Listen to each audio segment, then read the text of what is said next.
वैभव जी, मेरे दोनों के आरसी चुनाव खर्चों को लेकर चर्चा हुई।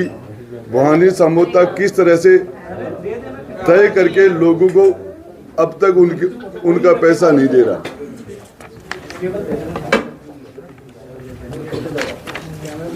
राजीव खन्ना आए, आरसी चुनाव का हिसाब किया। भवानी समझौता ने ज़्यादातर लोगों को जो वादा किया था वो पूरा नहीं किया, तो मैंने कहा कि ये ठीक नहीं है, आप इसे पूरा करो। तब भवानी समझौता ने कहा कि मैं सीपी साहब के जरिए सीपी साहब की जानकारी में डालता हूं कि वो आपके जानकारी में 20 जनवरी तक 31 जनवरी तक फाइनल बता दूं।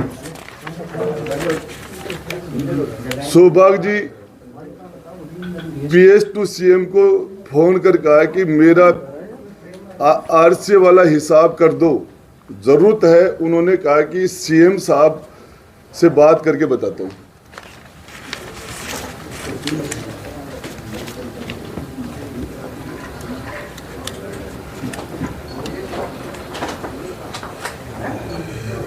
ये उनका खुद की हैंड राइटिंग है। ये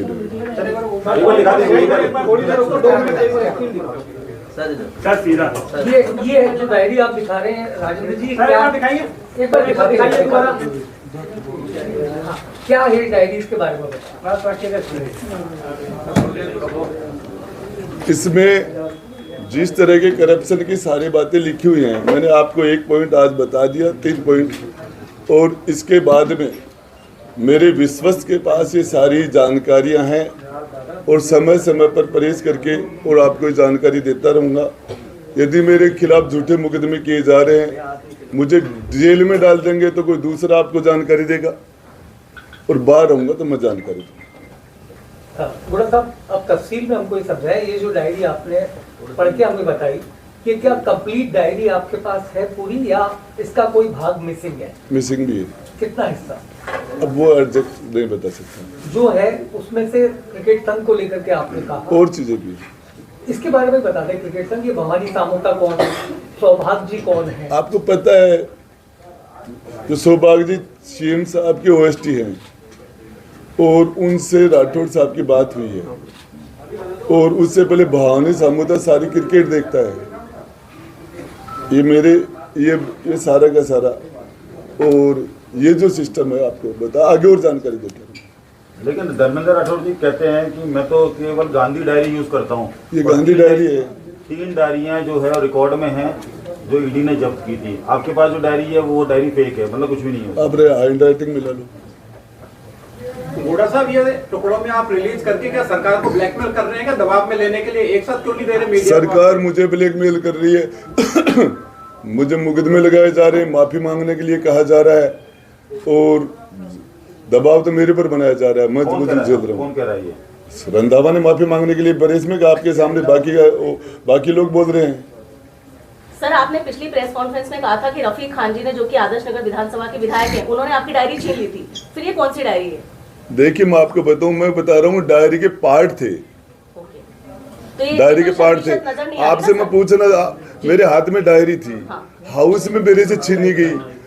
राजस्थान की 7.5 करोड़ जनता के तकदीर के फैसले होते हैं राजस्थान की विधानसभा में। किसी से ऐसी डायरी छीनी जा सकती है? छीनने वाले के खिलाफ एक्शन होना चाहिए था। मुझे निष्कासित कर दिया। तो सर, किरोड़ी लाल जी की तरह आपने इसको प्रेस कॉन्फ्रेंस में ओपन कैसे नहीं किया? क्या वजह रही कि विधानसभा में? देखिए, मैं लेट हो गया था। मैं इसको टेबल करना चाह रहा था। मैं इसको विधानसभा में टेबल करना चाह रहा था, रिकॉर्ड में आ जाती सारी चीजें। जो अभी तक आपने पढ़ा, उससे ऐसा लगता है कि राजस्थान क्रिकेट संघ में चुनाव के वक्त पैसों के जरिए वोट खरीदेंगे। 100% पैसे से वोट लिए गए। एक प्राइवेट बॉडी है, जबकि आप सरकार से जुड़े हुए हैं, सरकार में मंत्री हैं, तो सरकार से रिलेटेड चीजें क्यों नहीं ला रहे हैं? केवल आरसी को जाते हैं। आरसी नहीं, वैभव गहलोत मुख्यमंत्री जी के सुपुत्र हैं, वो उसके चेयरमैन है, वो भी लोकल बॉडी है। ये आप गुड़ा साहब ये चूंकि आरसी की बात कर रहे हैं, अभी ये कल महबूब गहलोत ने आरपीएल की शुरुआत की है, राजस्थान प्रीमियर लीग की, ये भी आप मान रहे हैं क्या इसमें कोई बड़े पैमाने पर जो पैसों का इन्वेस्ट? तो मेरे पास जो, मैं आपको बताऊं कोई भविष्य वक्ता नहीं हूँ, मेरे पास जो जानकारियां है वो आपको समय समय पर देता रहूंगा, और ये मेरे पास मैं तथ्य के आधार पर बोल रहा हूँ। सर जैसे जो आपने आरसीए में आप मैच- आरोप लगा रहे हैं, एक तो सीपी जोशी का नाम दे रहे हैं आप, मैंने लिया इस डायरी के के हिसाब से, एक समोता जी का, और कौन कौन से नाम है इसको एक बार ये डायरी में, सौभाग्य जी का नाम है, और उसके अलावा जो क्रिकेट संघ में और कौन कौन है? राजीव खन्ना का नाम है। सर आपने कांग्रेसी नेताओं को बलात्कारी कहा है सारे भरी सभा में, तो उसमें देखिए पीछे क्या तथ्य है? क्या इसमें मौजूद है कुछ ऐसे देखिए तथ्य? वो तो मैं तथ्य के आधार पर बोल रहा हूँ, और आपको बताना चाह रहा हूँ, मैंने जो कहा था, मैंने मेरा भी नार्को टेस्ट करने के लिए कहा था कि राजेंद्र हुड्डा का भी नार्को टेस्ट कीजिए, पूरी मंत्री परिषद का नार्को टेस्ट कीजिए, वो मैंने कहा था। और मैं महिलाओं के प्रति राजस्थान के अंदर जो दुष्कर्म के जो मामले बढ़ रहे हैं, ऐसे लोग बैठेंगे तो कंट्रोल कैसे करेंगे, मेरा कहने का मतलब है। डायरी में इतना बड़ा खुलासा है, इतने पैसों का हेरफेर है, तो आप इसको ईडी या सीबीआई में क्यों नहीं दे देते कि भाई कार्रवाई हो, इसकी सही जांच हो जाए? मुकदमे, महिलाओं को मुकदमे कराने में दिल्ली में जाना पड़ता है भाई, आपको पता है। सीएम साहब चलते धरती धुलती है, धरती हिलती है। हाँ, हर आदमी की औकात होती है क्या?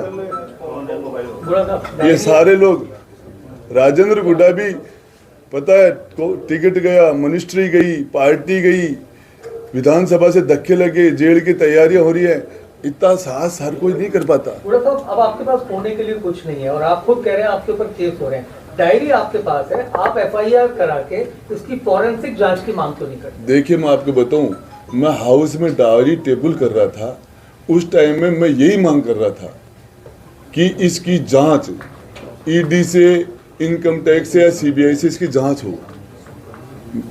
इस कंडीशन पर मैं टेबल कर रहा था, लेकिन मुझे बोलने नहीं दिया गया। सर आपको नहीं लगता कि आप अभिमन्यु बन जाएंगे अगर आपने पूरी तरह से इसको इस तरह से कैप्चर नहीं किया, सीबीआई या ईडी में नहीं गया, या किसी भी इस तरह की